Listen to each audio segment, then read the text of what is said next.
Assalamualaikum warahmatullahi wabarakatuh. Baiklah teman-teman, kami dari kelompok 1 di sini kami akan membahas mengenai konsep dasar dan peranan evaluasi pembelajaran. Saya sebagai pemateri pertama di sini akan membahas prinsip-prinsip evaluasi pembelajaran dan jenis-jenisnya. Pertama, prinsip evaluasi pembelajaran. Di sini ada dua jenis. Yang pertama untuk memperoleh hasil yang lebih baik dan yang kedua prinsip penilaian hasil belajar. Prinsip evaluasi pembelajaran untuk memperoleh hasil yang lebih baik di sini menurut Arifin ada 5 prinsip umum yang perlu diperhatikan. Yang pertama kontinuitas, yang kedua komprehensif, yang ketiga adil dan objektif, yang keempat kooperatif, dan yang terakhir praktis. Untuk prinsip umum kontinuitas, evaluasi di sini tidak boleh dilakukan secara insidental karena pembelajaran itu sendiri adalah suatu proses yang kontinu. Oleh sebab itu, dalam melakukan evaluasi sebaiknya dilakukan secara kontinu atau berlanjut. Hasil evaluasi yang diperoleh pada suatu waktu harus senantiasa dihubungkan dengan hasil-hasil pada waktu sebelumnya, sehingga dapat diperoleh gambaran yang jelas dan berarti tentang perkembangan peserta didik. Prinsip umum yang kedua ada komprehensif. Maksudnya di sini mengambil seluruh objek sebagai bahan evaluasi. Misalnya, jika objek evaluasi itu adalah peserta didik, maka seluruh aspek kepribadian peserta didik itu harus dievaluasi, baik yang menyangkut kognitif, afektif, maupun psikomotornya. Prinsip yang ketiga ada adil dan objektif. Di sini maksudnya dalam melaksanakan evaluasi itu harus berlaku adil tanpa pilih kasih. Prinsip umum yang keempat ada kooperatif. Maksudnya di sini dalam kegiatan evaluasi hendaknya bekerja sama dengan semua pihak, seperti orang tua peserta didik, sesama guru, kepala sekolah, maupun peserta didik itu sendiri. Hal ini dimaksudkan agar semua pihak merasa puas dengan hasil evaluasi dan semua pihak tersebut merasa dihargai. Prinsip umum yang kelima, praktis. Praktis di sini mengandung arti mudah digunakan, baik bagi yang menyusun alat evaluasi maupun orang lain yang menggunakan alat tersebut sebagai bahan evaluasi. Selanjutnya, prinsip evaluasi pembelajaran yang kedua ada prinsip penilaian hasil belajar. Di sini, dalam konteks hasil belajar, menurut Depdiknas terdapat prinsip-prinsip umum penilaian, antara lain mengukur hasil belajar yang telah ditentukan dengan jelas dan sesuai dengan kompetensi serta tujuan pembelajaran. Yang kedua, mengukur sampel tingkah laku yang representatif dari hasil belajar dan bahan-bahan yang tercakup dalam pengajaran. Yang ketiga, direncanakan dengan sedemikian rupa agar hasilnya sesuai dengan yang digunakan. Yang terakhir dipakai untuk memperbaiki proses dan hasil belajar. Selanjutnya, jenis-jenis evaluasi pembelajaran. Di sini ada 4 jenis evaluasi pembelajaran. Yang pertama berdasarkan tujuan, yang kedua berdasarkan sasaran, yang ketiga berdasarkan lingkup kegiatan pembelajaran, dan yang keempat berdasarkan objek evaluasi. Yang pertama berdasarkan tujuan. Di sini ada 7 jenis evaluasi pembelajaran berdasarkan tujuan.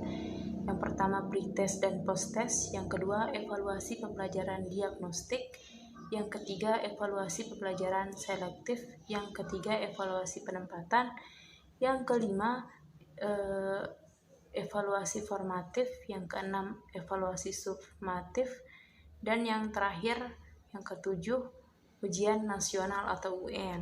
Selanjutnya jenis yang kedua berdasarkan sasaran. Di sini ada 5 jenis evaluasi pembelajaran, yaitu evaluasi konteks, evaluasi input, evaluasi proses, evaluasi hasil atau produk, dan yang kelima outcome atau lulusan.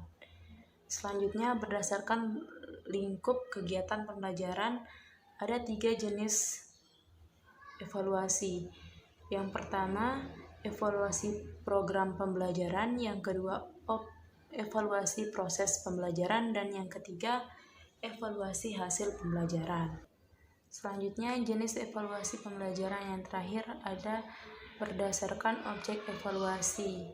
Di sini ada 3 jenis evaluasi. Yang pertama evaluasi input, yang kedua evaluasi transformasi, dan yang terakhir evaluasi output. Baiklah, di sini saya akan menjelaskan mengenai syarat evaluasi pembelajaran. Yang pertama yaitu syarat penyusunan alat evaluasi. Langkah pertama yang perlu ditempuh guru dalam menilai prestasi belajar siswa adalah menyusun alat evaluasi atau tes instrumen yang sesuai dengan kebutuhan. Dalam artian tidak menyimpan dari indikator dan jenis prestasi yang diharapkan. Persyaratan pokok penyusunan alat evaluasi yang baik dalam perspektif psikologi belajar meliputi 2 macam, yaitu reliabilitas dan validitas. Yang selanjutnya yaitu syarat dalam pelaksanaan kegiatan evaluasi. Sedangkan syarat-syarat umum yang harus dipenuhi dalam mengadakan kegiatan evaluasi dalam proses pendidikan menurut Dimyati dan Mutjiono 2006, 1904-1908 terurai sebagai berikut. Yang pertama, kesahihan. Kesahihan menggantikan kata validitas atau validity yang dapat diartikan sebagai ketepatan evaluasi, mengevaluasi apa yang seharusnya dievaluasi. Untuk memperoleh hasil evaluasi yang sahih, dibutuhkan instrumen yang memiliki atau memenuhi syarat-syarat kesahihan suatu instrumental evaluasi.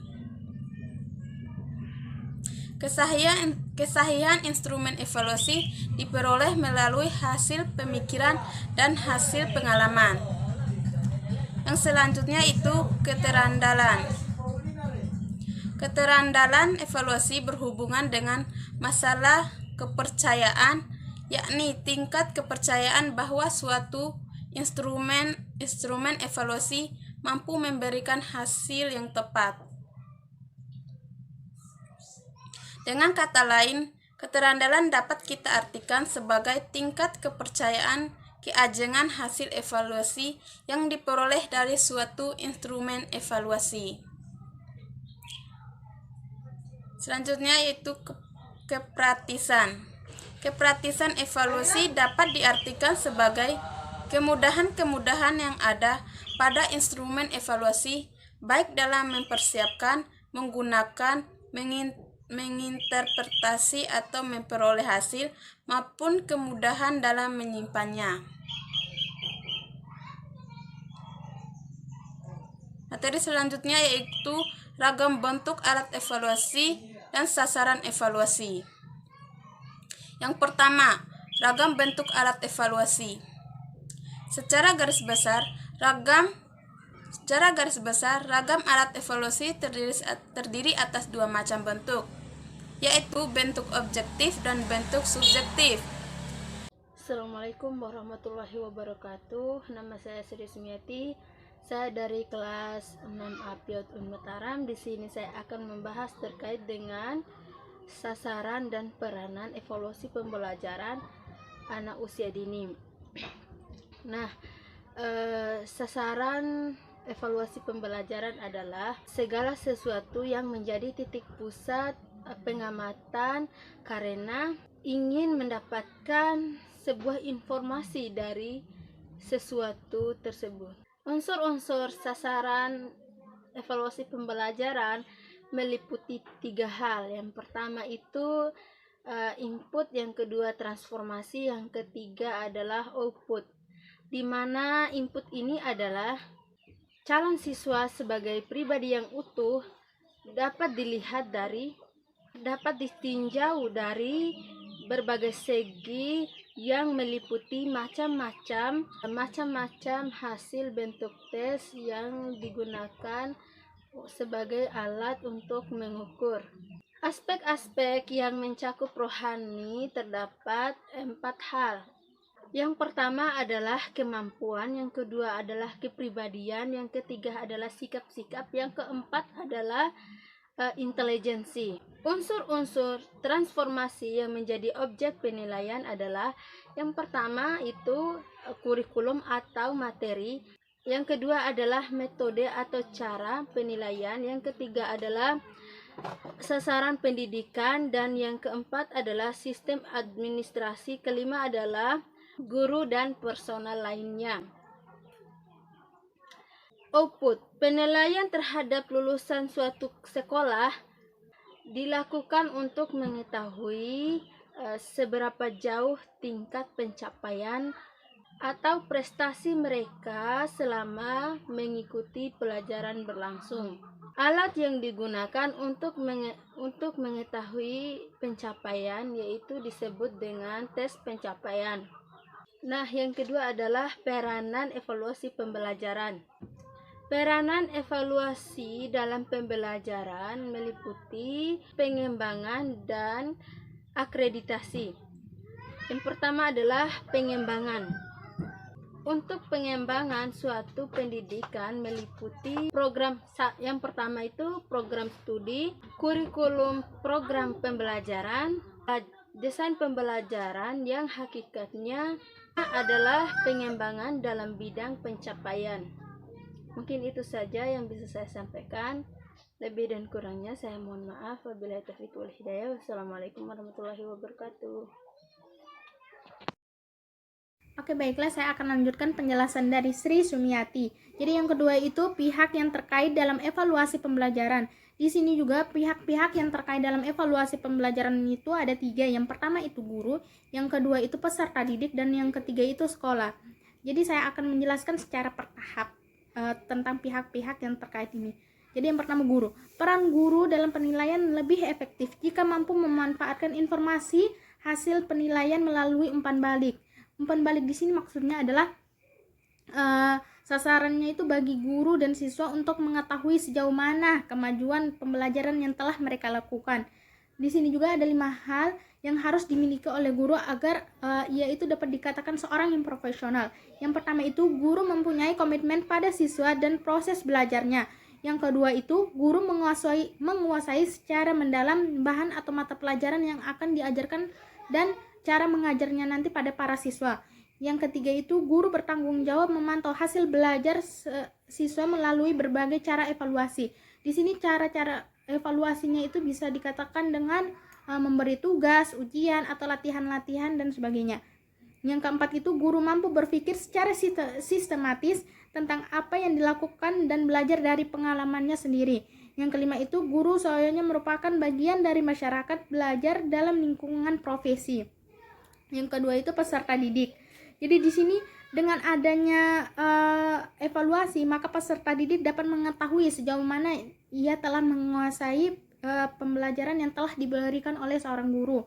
Jadi hasil penilaiannya di sini juga itu, atau hasil penilaian yang akan didapatkan peserta didik itu kemungkinan ada 2. Yang pertama itu memuaskan dan yang kedua itu tidak memuaskan. Yang ketiga itu sekolah. Baik buruk kualitas pendidikan dapat dilihat dari tingkat kualitas sekolah. Kenapa? Karena yang pertama itu sekolah merupakan induk bagian atau induk kegiatan pembelajaran yang secara otomatis merupakan induk kegiatan dari penilaian. Yang kedua itu sekolah merupakan suatu institusi yang menaungi semua aktivitas belajar mengajar, memiliki peran yang sangat besar dalam reformasi penilaian dan yang memihak memilah bagaimana para siswa dapat memperoleh nilai tambahan atau nilai tambah dalam proses pendidikan. Dan yang terakhir itu sekolah merupakan tempat di mana para siswa diarahkan agar dapat meningkatkan kualitas belajar mereka. Oke, ini saja yang bisa saya sampaikan. Mohon maaf bila banyak kekurangan dari kelompok kami. Wabillahi taufiq wal hidayah. Wassalamualaikum warahmatullahi wabarakatuh.